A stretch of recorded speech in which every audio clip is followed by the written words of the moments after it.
Familia, ¿cómo estamos? Beso grande, que Dios les bendiga a todos mis guapitos y mis guapitas, cómo no. Hoy vamos a tocar un tema que se parece a otro que hemos tocado, que es la sucesión apostólica, pero no es igual.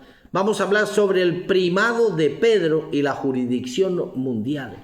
Y tú me dirás, Berto, ¿eso qué significa? Para eso me tienes aquí, para explicártelo, porque yo he tenido que buscar información, acumularla toda y explicarla. Y comenzamos como siempre en el nombre del Padre, del Hijo y del Espíritu Santo. Amén. Vamos a tocar la autoridad, la traslación, la historia del primado de Pedro en la traslación a la autoridad hacia una jurisdicción mundial. No se trata de un liderazgo local en Roma, sino de una tutela sobre todo el ecumenismo, la totalidad del mundo habitado. Vamos a hablar de Cesarea de Filipo, eso está en la Biblia, en el año 30 de nuestra era. Cesarea de Filipo, ante una muralla de roca física, fíjate si Jesús sabe hacer las cosas bien. Jesús realiza la gran comisión, que utiliza términos técnicos del derecho semítico, del derecho judío. En Mateo 16, 18, 19, al entregar las llaves y el poder de atar y desatar, Jesús instituye el cargo de Al-Hayabit, o sea, mayordomo real. Es decir, después de Jesús está Pedro. Este cargo, según el modelo de la corte davídica, implica una jurisdicción total sobre la casa del rey David. Es decir, sobre esta piedra, dice Jesús, edificaré mi iglesia. Jesús no establece una red de iglesias como dicen los protestantes. No. Iglesia independiente, no señor. Sino una sola estructura, bajo una sola cátedra, heredada y supera la autoridad de Moisés, porque eso mucha gente no lo sabe, pero sí, Pedro es más importante que Moisés. La rigurosidad histórica nos muestra que desde el inicio Roma actuó con una jurisdicción global, que no conocía fronteras. En el año 96 después de Cristo, Clemente de Roma, cuarto papa de la Iglesia Católica, escribe a los Corintios en Grecia. Tenemos un vídeo aquí sobre la epístola de Clemente. Tenemos un vídeo donde puedes buscar la información. ¿Qué dice Clemente de Roma, Papa de la Iglesia Católica? Aquí hay una cosa que mucha gente no se da cuenta. El apóstol San Juan estaba vivo, estaba en Éfeso, Grecia, y Corintio estaba en Grecia también. La pregunta es, ¿por qué la iglesia no fue a donde estaba el apóstol Juan a decirle, mira papi, resuelve aquí que tú eres apóstol? Porque él no tiene la autoridad. La tiene Pedro y todos sus sucesores. Que no nos quepa y no nos engañe. No es una carta de cortesía, es una intervención jurídica en una crisis de otra provincia. Escucha esto, Clemente habla con la autoridad de quien sabe qué sucede. No tiene el deber de velar por la paz de toda la iglesia. Él sabe, es decir, Clemente sabe que el deber de velar por todas las iglesias es de él. Vamos al año 110, siglo II, Ignacio de Antioquía. Madre mía, qué gigante, Dios mío santísimo. Figura clave del Oriente cristiano, confirma esta visión global. En su carta a los romanos describe a la iglesia de Roma como la que preside la alianza de la caridad. Mira qué hermoso, compadre. Para el pensamiento griego de Ignacio, la presidencia de Roma no era honorífica, como dicen muchos protestantes a día de hoy, sino el eje de la unidad de toda la iglesia universal, tanto en Oriente como en Occidente. Recordemos que la iglesia universal es la iglesia católica.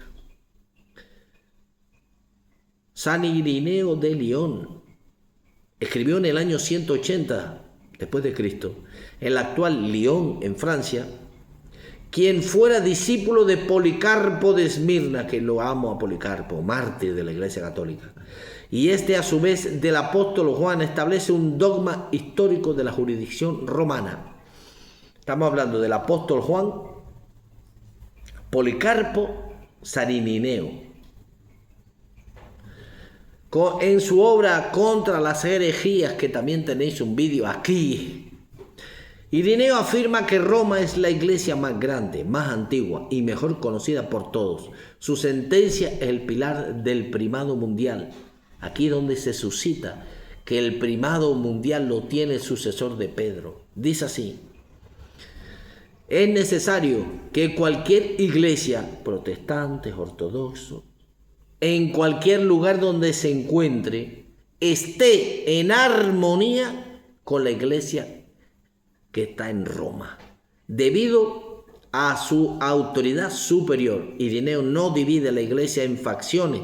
Para él, la comunión con la Santa Sede de Pedro es el requisito indispensable para la catolicidad global. Continuamos con el reconocimiento de Oriente, por supuesto, porque los orientales, los ortodoxos no lo creen, pero bueno, es fundamental entender que durante el primer milenio, lo que hoy llamamos iglesia ortodoxa y la iglesia católica eran una sola iglesia, que reconocía la jurisdicción de Pedro. En el norte de África, Cipriano de Cartago denomina a la iglesia de Roma como la Ecclesia Principales, la iglesia principal. Redix et matrix, raíz y matriz de la iglesia católica. Cipriano es tajante. La unidad del episcopado mundial nace en la cátedra o nace de la cátedra de Pedro. Incluso en Constantinopla, la Nueva Roma, la llamada falsa Nueva Roma, los grandes padres griegos reconocieron este primado. Por ejemplo, San Juan Crisóstomo, que hemos hablado de él aquí, Pico de Oro, patriarca de Constantinopla, se refiere a Pedro como el maestro del mundo entero y el jefe del colegio apostólico.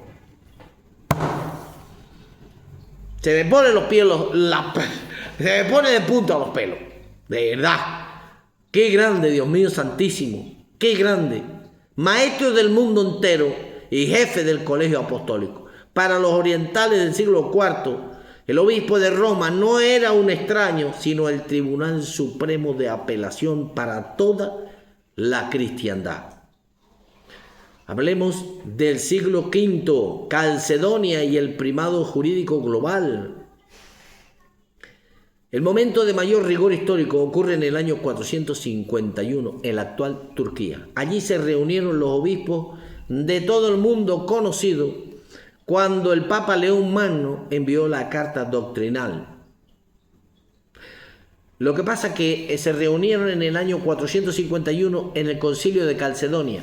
El Papa no fue, por muchos peligros que habían de que muriese, y envió a los enviados apostólicos con una carta escrita por él. Escucha esto.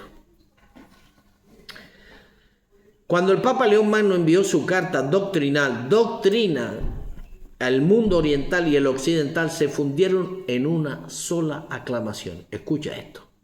Pedro ha hablado a través de la boca del león. Este concilio demuestra que la jurisdicción global de Pedro es operativa y aceptada globalmente. No solo es aceptada su autoridad moral, sino su capacidad jurídica para definir la fe de toda la iglesia.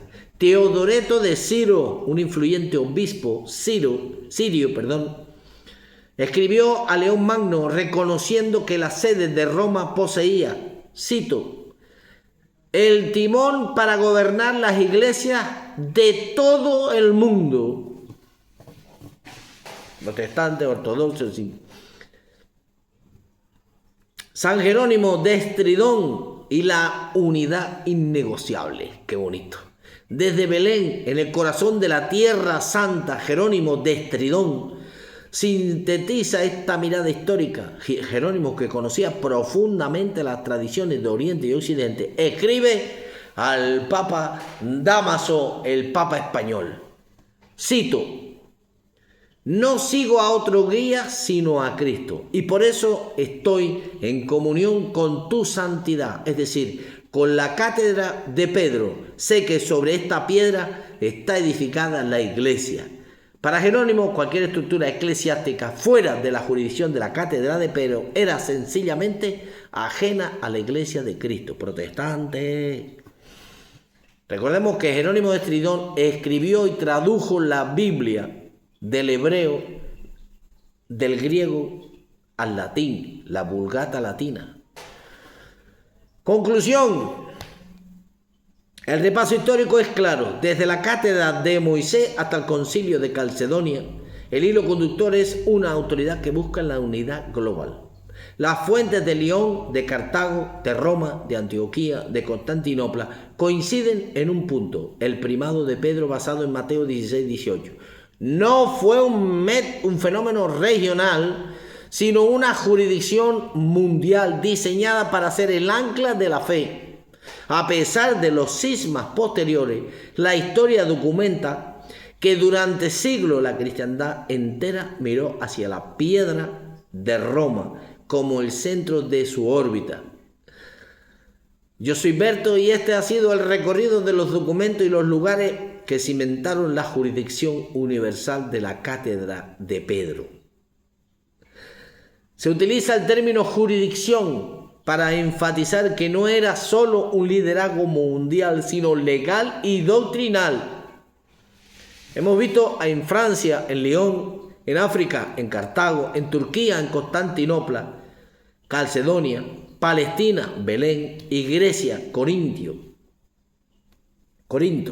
para demostrar la globalidad del testimonio.